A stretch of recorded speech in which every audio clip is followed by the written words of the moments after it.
kita ini ada di Bangka Belitung ya, yang mana orang-orang Melayu ya berpantun sebelum membuka acara. Di pengadilan ada pos gabung, tugasnya membantu orang yang butuh. Assalamualaikum warahmatullahi wabarakatuh.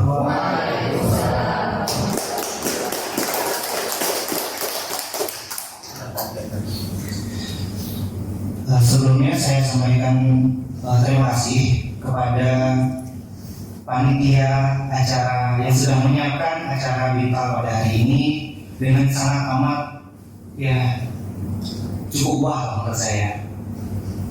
Yang terhormat saya sampaikan kepada Bapak Hermanto SHIME selaku Ketua Pengadilan Agama Mentok. Yang terhormat saya sampaikan kepada Ibu Komariah SHIME selaku Wakil Ketua Pengadilan Agama Mentok, dan juga seluruh panitia dan staf yang mungkin tidak dapat saya sampaikan satu persatu. Yang saya banggakan dan saya cintai rekan-rekan seperjuangan mahasiswa YINSAS Babel dan juga adik-adik magang di Pengadilan Agama Mentok. Izinkan saya memperkenalkan diri. Nama saya Muhammad Salahuddin Al-Ayyubi, bisa dipanggil Ayyubi atau Bang Biu. Bang Biu ya. Bang Biu itu nama panggung.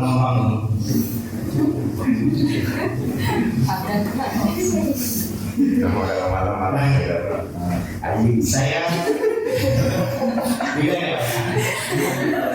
Pada hari ini saya selaku moderator pada acara Bintal. Izinkan saya untuk membaca susunan acara pada hari ini. Yang pertama akan ada pembukaan. Yang kedua materi dari Bintal atau bimbingan mental yang diisi oleh teman saya Bang Rido.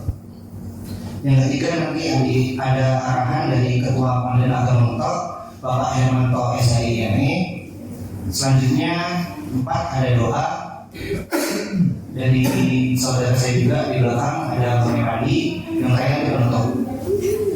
Untuk mengawalinya, mari kita buka acara pada pagi hari ini dengan bacaan bersama. Bismillahirrahmanirrahim. Bismillahirrahmanirrahim. Wassalamualaikum warahmatullahi wabarakatuh. Pertama-tama, marilah kita panjatkan puja-puji syukur kita kehadirat Allah Subhanahu wa Ta'ala yang mana telah memberikan kita nikmat, kesehatan serta kesempatan sehingga kita semua bisa berkumpul di tempat yang insya Allah sangat diberkahi. Yang kedua, tak lupa salawat serta salam semoga selalu tercurah kepada Nabi kita, junjungan kita, suri tauladan kita, Nabi Muhammad SAW, yang mana telah membawa kita dari zaman kegelapan menuju zaman yang akan datang.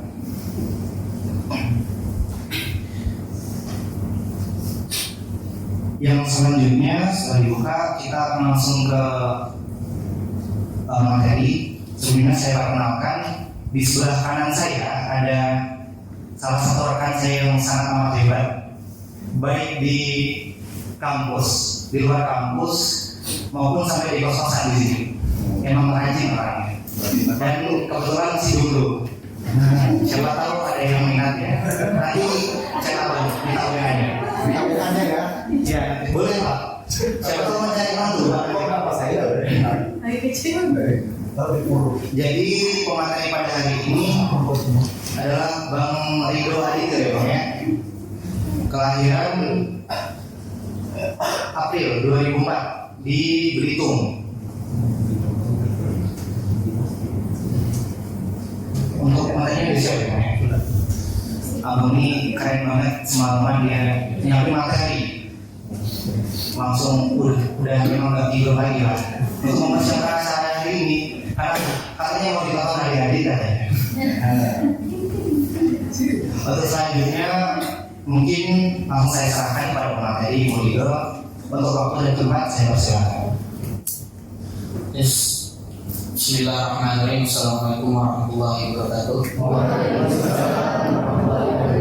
Alhamdulillahilladzi hadana li hadza wa ma kunna linahtadiya lawla an hadana Allah. Asyhadu an la ilaha illallah wa asyhadu anna Muhammadan abduhu wa rasuluhu. terlebih dahulu saya mohon maaf karena saya tidak jago pantun, jadi saya buka dengan tidak berpantun kali ini.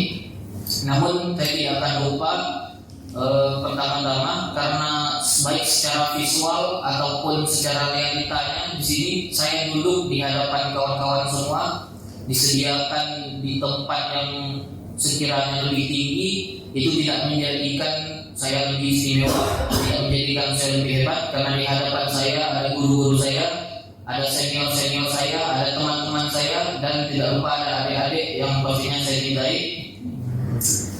Semuanya tadi satu aja. Maka dari itu saya diistimewakan di sini bukan karena saya lebih kaya, bukan karena saya lebih ganteng, bukan karena saya anak pejabat, dan saya diberi kursi yang istimewa ini bukan karena saya anak presiden, bukan. Dan saya jelaskan sekali lagi, saya tidak akan pernah merasa lebih istimewa dari kawan-kawan yang ada di depan sekalian, karena saya pun butuh diingatkan.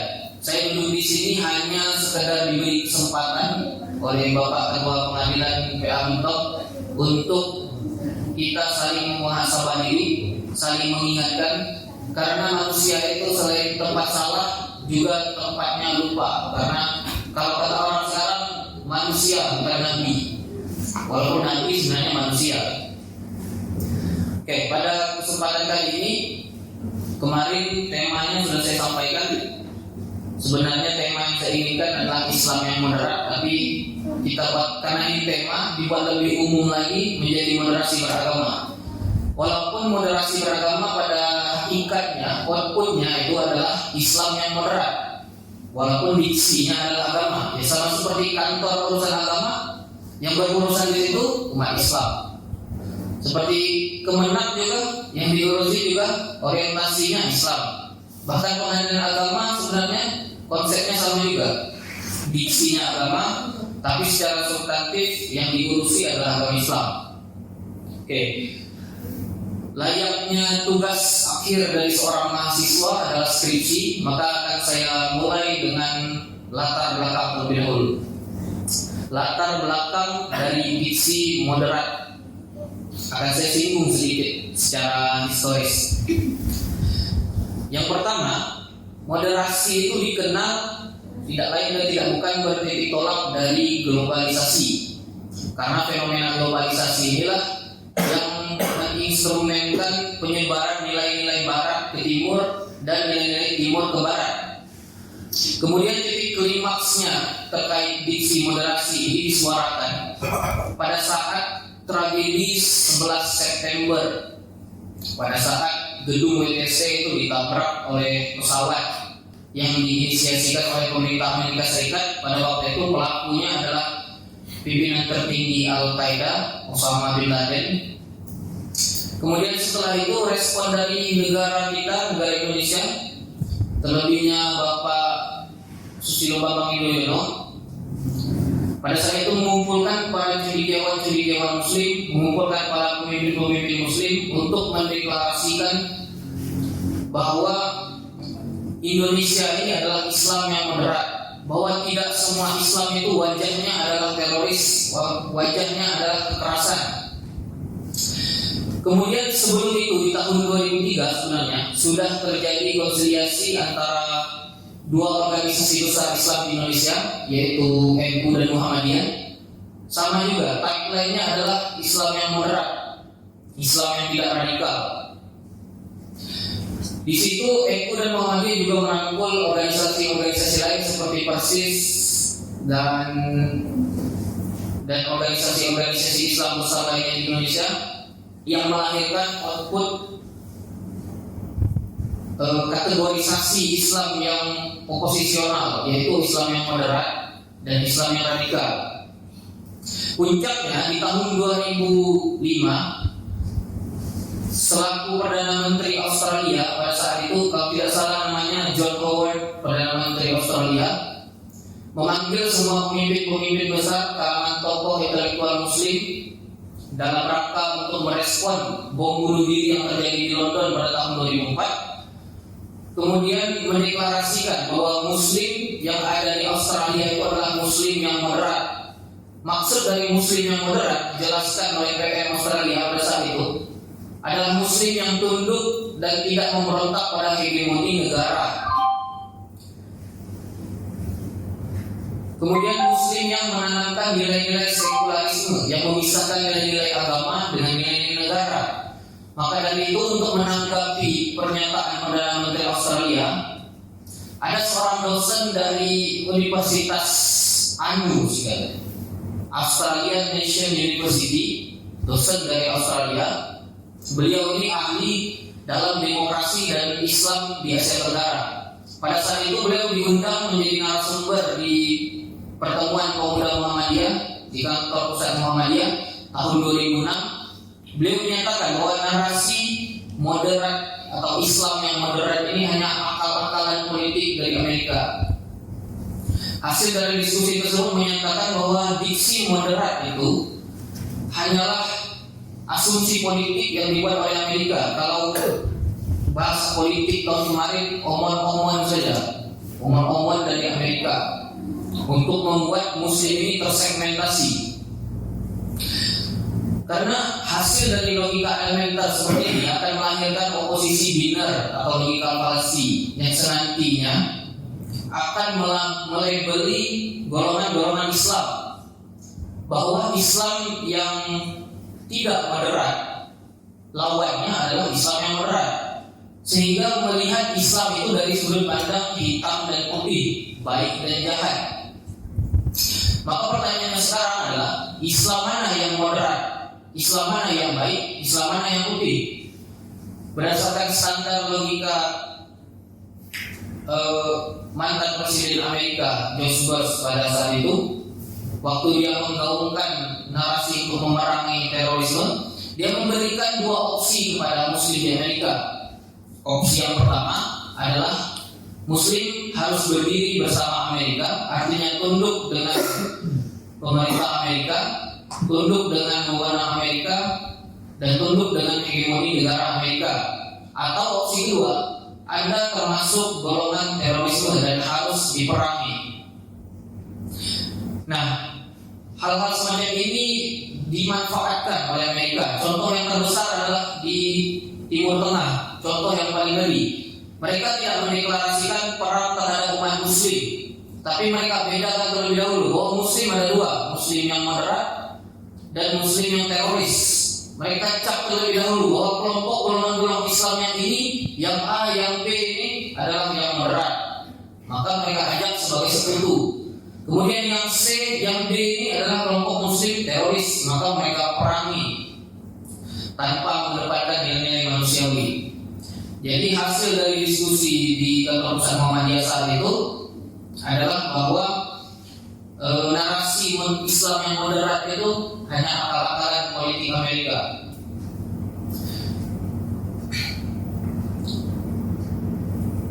Nah, kemudian ada yang menarik dari konsep yang ditawarkan oleh Quraisy Shihab mengenai Islam yang moderat, bahwasanya Islam yang moderat itu bagi beliau orientasinya bukan ide atau gaungan kita mengajak orang-orang menjadi moderat, tapi yang lebih penting adalah substansi dari moderat itu sendiri. Bagi beliau, moderat itu harus memiliki 4 tiang pilar penyangga. Pilar yang pertama adalah pemahaman yang mengedepankan nilai-nilai latar belakang atau hal-hal yang melatar belakangi suatu hukum Islam itu ditegakkan karena apa? Di sini maksud beliau, kalau kita lebih konkretkan lagi, kita harus memahami teks, kemudian tekstual, dan yang terakhir adalah kontekstual. Yang pertama, teks itu diartikan sebagai ayat atau kalimat yang memberikan sebuah informasi. Kemudian konteks adalah gagasan pendukung untuk menjelaskan sebuah informasi tersebut, dan kontekstualisasi itu mengenai keterkaitan hubungan antara waktu dan tempat untuk melaksanakan teks dan konteks tadi. Contohnya adalah dalam ayat tentang poligami harus kita ketahui latar belakang ditetapkan hukum tersebut. Baik latar belakang historis, latar belakang geografis, dan latar belakang sosiologis harus kita pahami, bukan hanya dikaitkan dengan pahala saja. Kemudian yang kedua adalah pemahaman kita mengenai skala prioritas, mana yang paling penting di antara yang penting dan mana yang paling penting di antara yang tidak penting. Ini contohnya seperti poligami tadi. Orang banyak mengedepankan atau melaksanakan poligami itu dengan mengargumentasikan mendapatkan pahala yang lebih banyak, tapi tidak sholat. Nah, artinya cherry picking. Hal-hal yang lebih penting tidak dikedepankan, hal-hal yang sunnah, hal-hal yang wajib tidak dilaksanakan terlebih dahulu, tapi yang sunnah digaung-gaungkan. Kemudian yang ketiga bagi beliau adalah paham takaran antara mudarat dengan masalahnya. Kalau di kaidah fikih darul mafasid muqaddamu al jalbil masalih, artinya menutup kemudaratan lebih diutamakan daripada membuka kemaslahatan. Nah, di sini saya ingin cerita terdahulu. Dulu saya dibesarkan waktu sekolah di madrasah sanawiyah di lingkungan organisasi yang melaksanakan istighosah, tahlilan dan lain-lain. Saya menganggap organisasi seperti Muhammadiyah yang tidak melaksanakan kegiatan tersebut langsung saya cap organisasi yang radikal pada saat itu. Radikal, anti pembaharuan lah.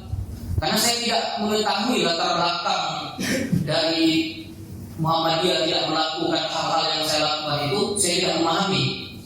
Akan tetapi semakin hari saya belajar, saya membaca sejarah Muhammadiyah bahwa Kiai Ahmad Dahlan itu tidak melakukan tahlilan itu karena ada latar belakang tertentu, yaitu waktu itu di Yogyakarta ada seorang ibu-ibu yang bahkan berhutang atau meminta uang, karena pada saat itu secara tradisi mereka sudah melaksanakan tahlilan 7 hari, 40 hari, karena orang tidak mampu.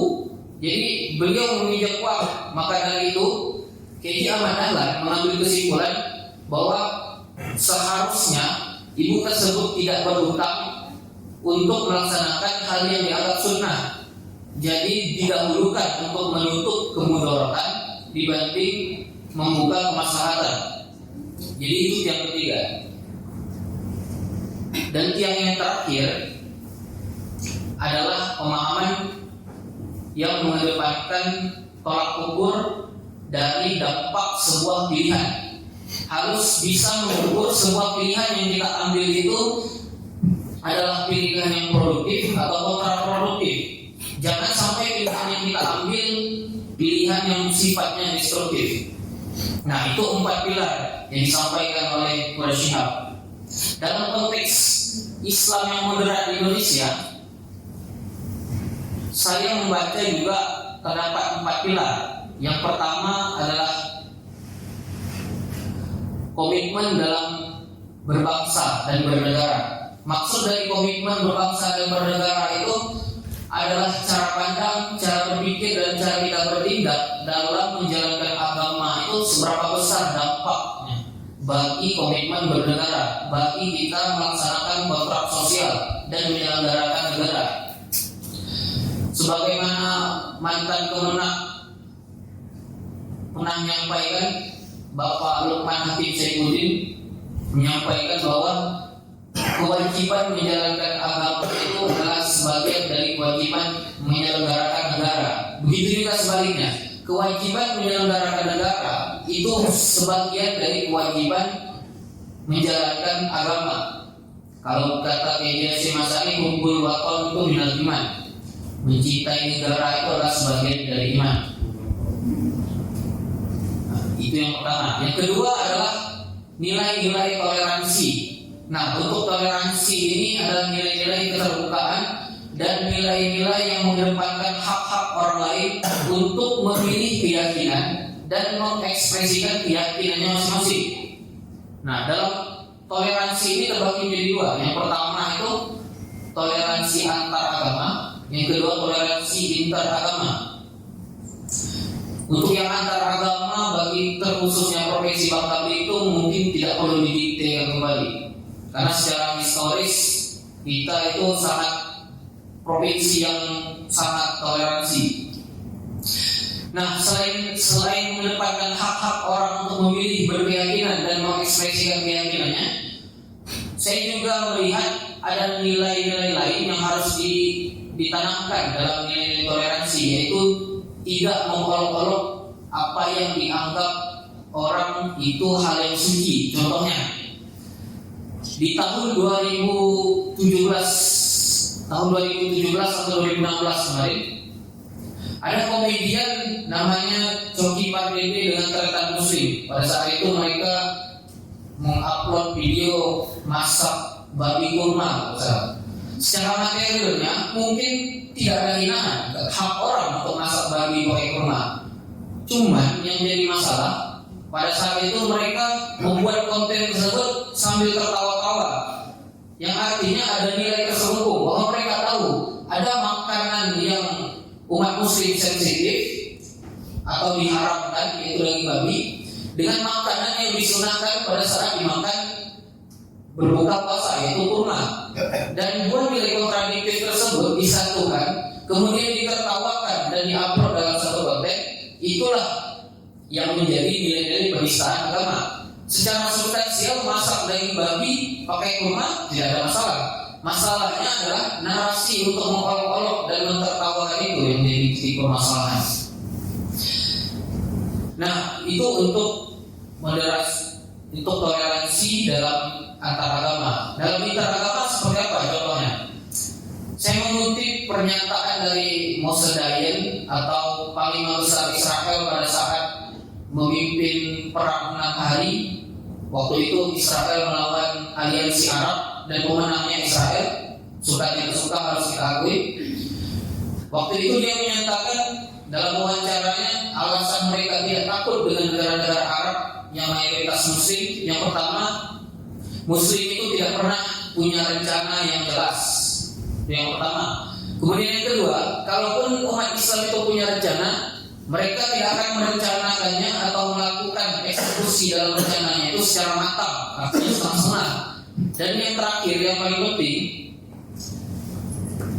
bagi dia Islam itu tidak akan pernah bersatu, karena masalah perintilan-perintilan kecil itu diperbesar. Hanya masalah kunut tidak kunut saja bisa bunuh-bunuhan. Hanya masalah Tuhan Allah itu di ars atau di mana bisa bunuh-bunuhan. Maka dari itu dia tidak takut untuk membangun negara Israel dan memerangi aliansi Arab yang sebegitu besarnya. Itu tentang nilai-nilai toleransi yang saya dapatkan dari Moshe Dayan terkait intertoleransi, interagama, antar organisasi-organisasi Islam, antar kelompok-kelompok Islam, sama dengan antar beragama.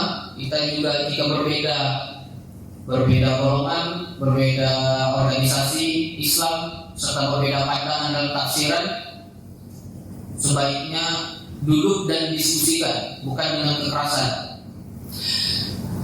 Dan tiang yang ketiga setelah toleransi itu adalah anti kekerasan. Nah, kalau anti kekerasan ini sudah jelas dalam menjalankan syariat Islam, kita tidak boleh melaksanakannya dengan kekerasan.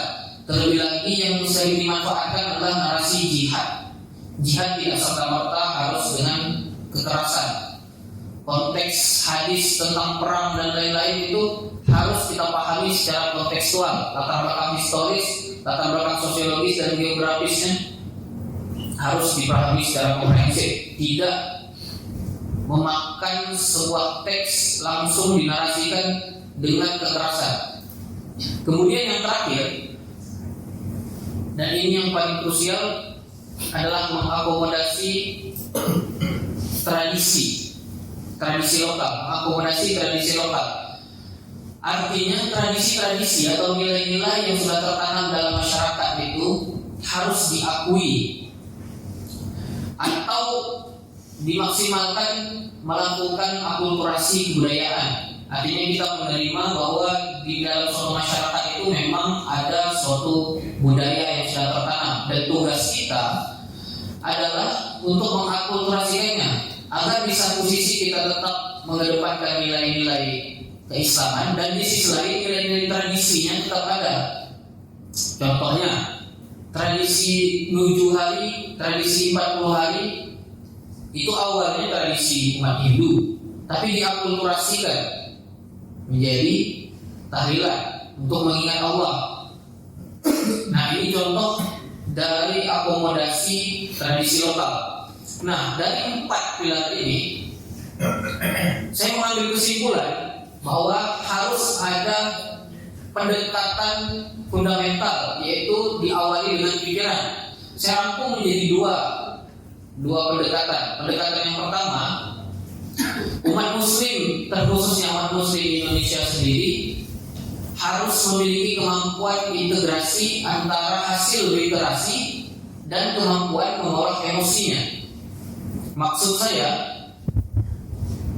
antara keilmuan yang telah kita dapatkan dengan rasa ego untuk mengimplementasikan ilmu tersebut harus terintegrasi dengan baik dan benar.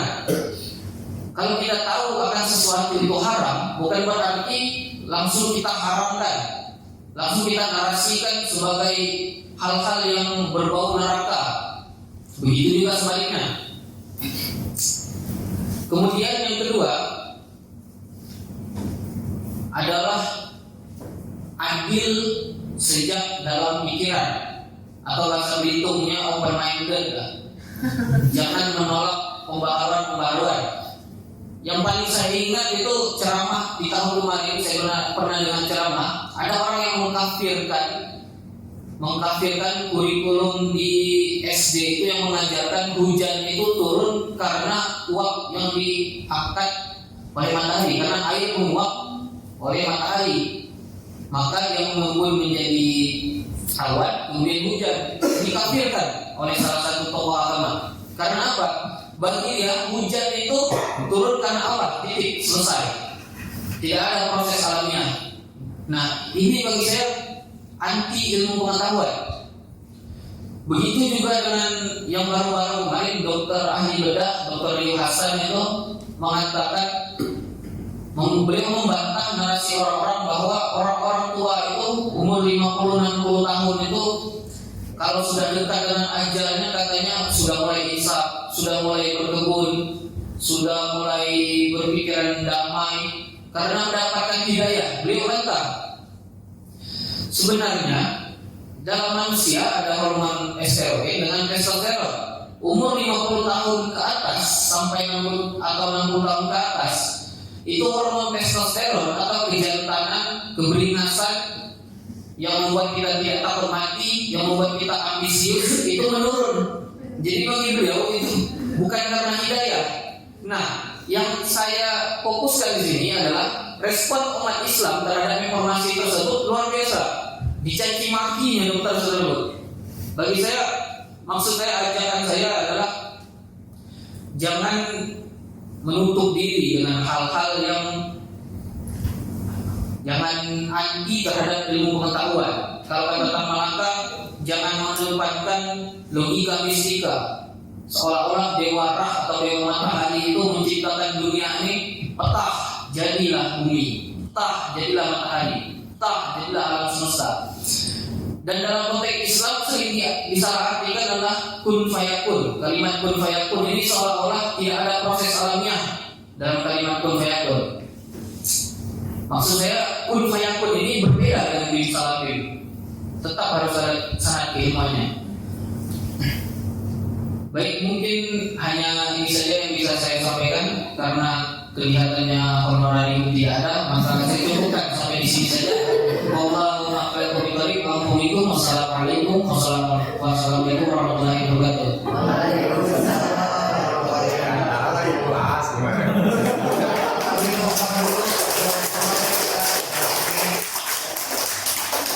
Yang mana sangat luar biasa ya, tadi sudah disampaikan oleh rekan kita Bang Ridho tadi tentang moderasi beragama, yang mana moderasi beragama ini khususnya di Indonesia ada 4 tiang memang pilarnya. Yang pertama, tujuan dari moderasi beragama tadi adalah untuk membangun negara. Jadi moderasi beragama ini sejalan lah dengan nilai negara itu sendiri ya, Bang Ridho ya. Yang kedua, pilar kedua itu ada toleransi beragama. Toleransi beragama di sini bukan hanya antar umat beragama, dengan agama yang sama pun harus ada toleransinya juga. Jadi bukan Islam ke Kristen, Hindu dan sebagainya, tapi juga antara umat Islam sendiri ada toleransinya. Yang ketiga yaitu pilar anti kekerasan. Ini sudah disampaikan tadi, dan yang terakhir ada pilar yang keempat untuk mengakomodir ada istiadat itu ya, tradisi lokal atau tradisi lokal. Jadi 4 pilar inilah yang membangun moderasi beragama di Indonesia khususnya. Mungkin tadi pemateri yang sangat luar biasa ya menurut saya, karena sedikit banyak ada ilmu baru yang saya dapatkan. Dan juga selanjutnya tidak menutup kemungkinan mungkin di hati adik-adik mungkin kan, atau rekan-rekan atau bapak ibu-ibu ada hal yang ingin disampaikan atau didiskusikan. Mungkin kami akan memberikan waktu untuk bisa menyampaikan pendapatnya. Ya bang ya, berapa? 5 pertanyaan, 50, 15 semuanya. Nah, pemateri hari ini cukup ikhlas ya, meskipun tidak ada baru radio, tapi dia mau mengakomodir semua pertanyaan berdefinisi. Jadi untuk selanjutnya jika ada yang ingin disampaikan kepada audiens bisa langsung disampaikan. Nah, yang mungkin itu saja untuk sesi 2 yaitu tanya jawab dan diskusi. Kita lanjut ke arahan selanjutnya. Yang ketiga ada arahan dari Bapak Hermanto SIME selaku Ketua Pemilihan Agama untuk Bapak Hermanto untuk waktu dan tempat kami persilakan.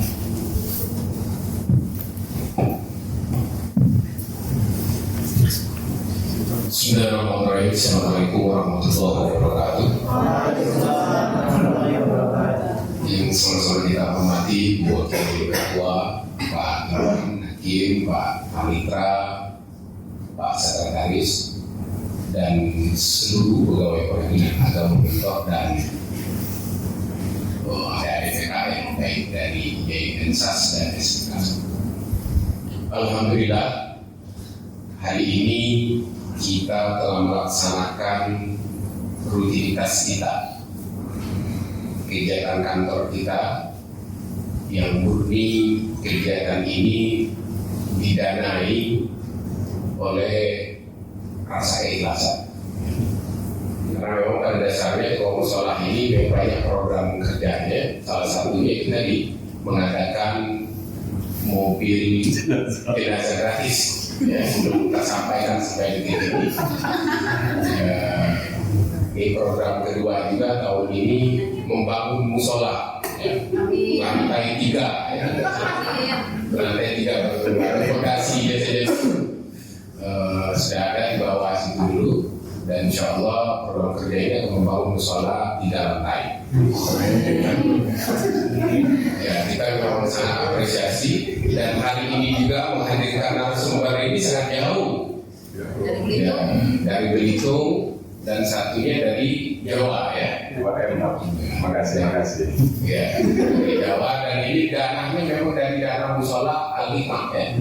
Yang saat ini kalau tidak salah laporan kemarin itu 271 triliun.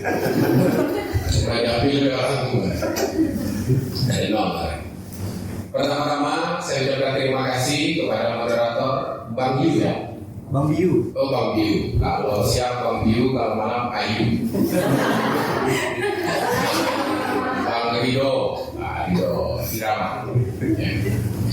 Materi yang baru mungkin bagi kita di pengadilan agama yang tidak pernah kita bahas masalah dari sisi moderasi beragama. Yang ini juga digaungkan oleh Kementerian Agama.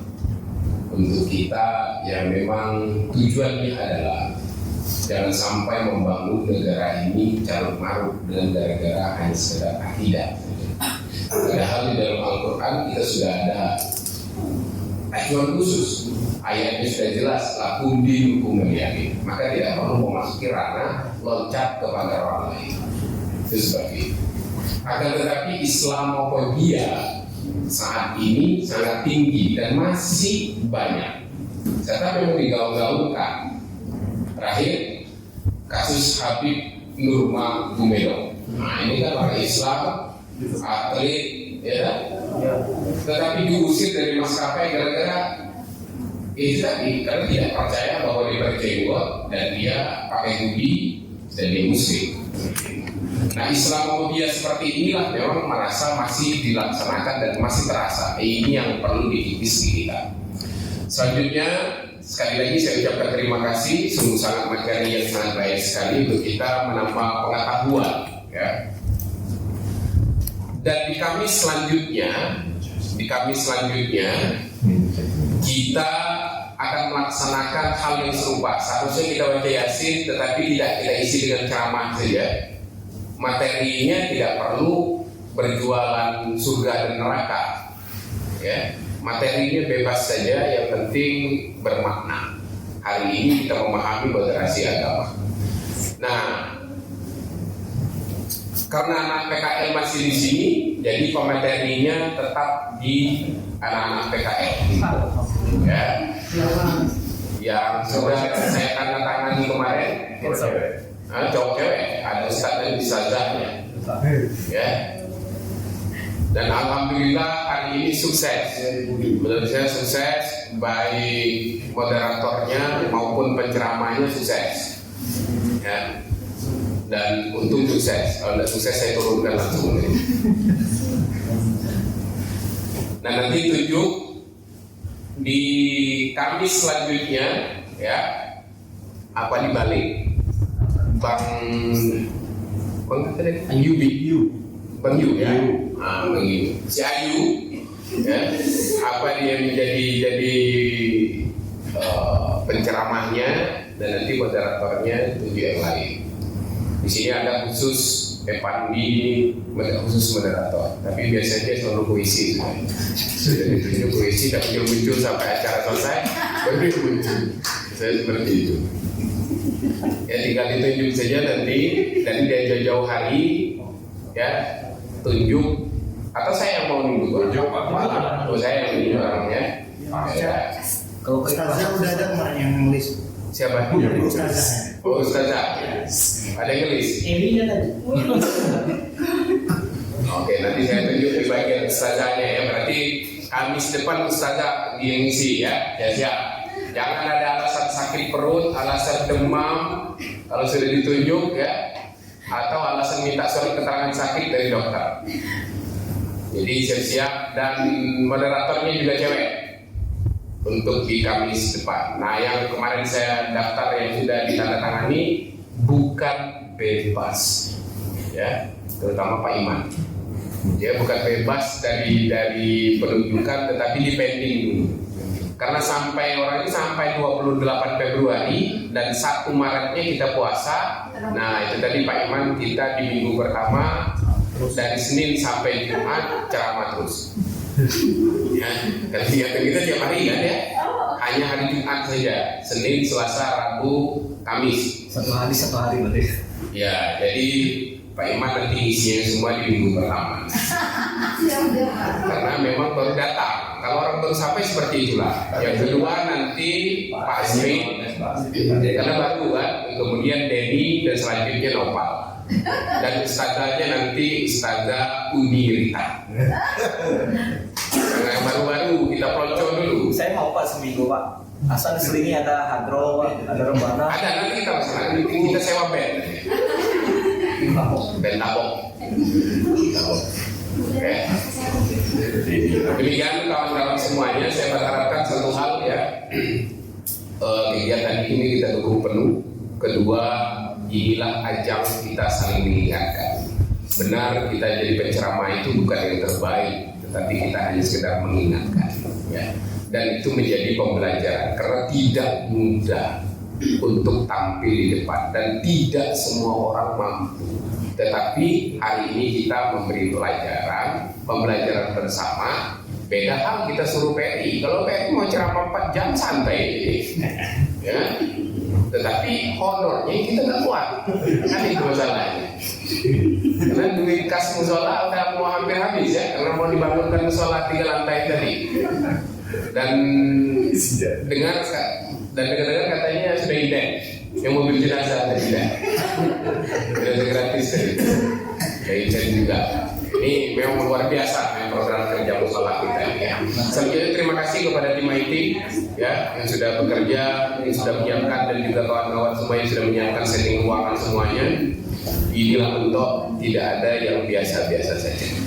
Ya, walaupun kita sederhana seperti ini, tapi kita siapkan settingnya segala macam.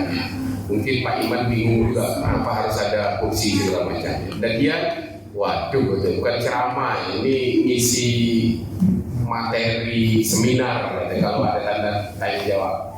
Ya begitulah Pak Mentok. Dari dulu ini tradisi. Jadi ketika Anda masuk ke sini jangan coba mau ubah tradisi. Jadi masuk dalam tradisi ya. Oke, siap ya. Demikian sekali lagi terima kasih kepada penceramah dan moderator atas ilmunya hari ini dan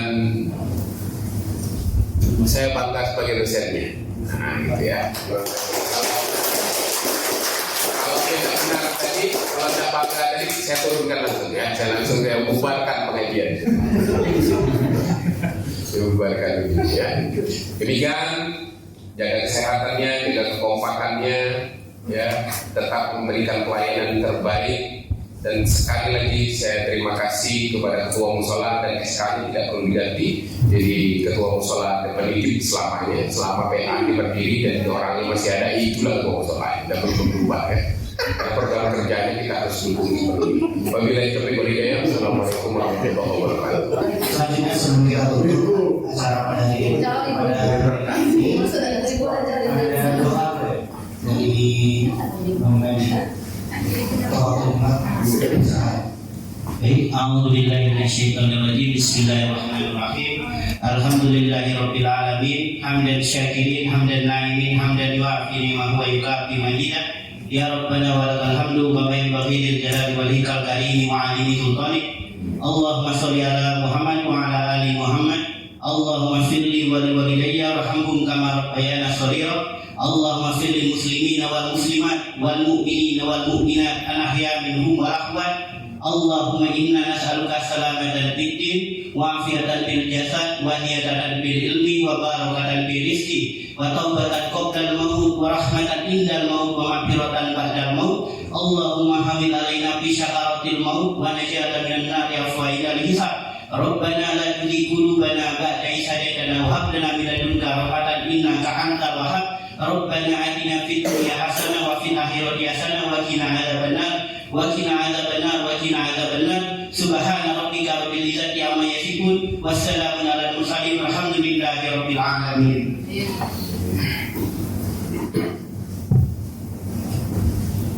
Selesai sudah sampai acara mental atau bimbingan mental dari PA pada hari ini. Marilah kita tutup acara hari ini dengan bacaan alhamdulillah. Saya Ayubi selaku moderator. Jika ada salah kata tolong dimaafkan, jika ada rasa tolong diungkapkan. Kian speak dari hari sedikit terima kasih, cukup sekian terima kasih. Saya Ayubi pamit undur diri. Assalamualaikum warahmatullahi wabarakatuh.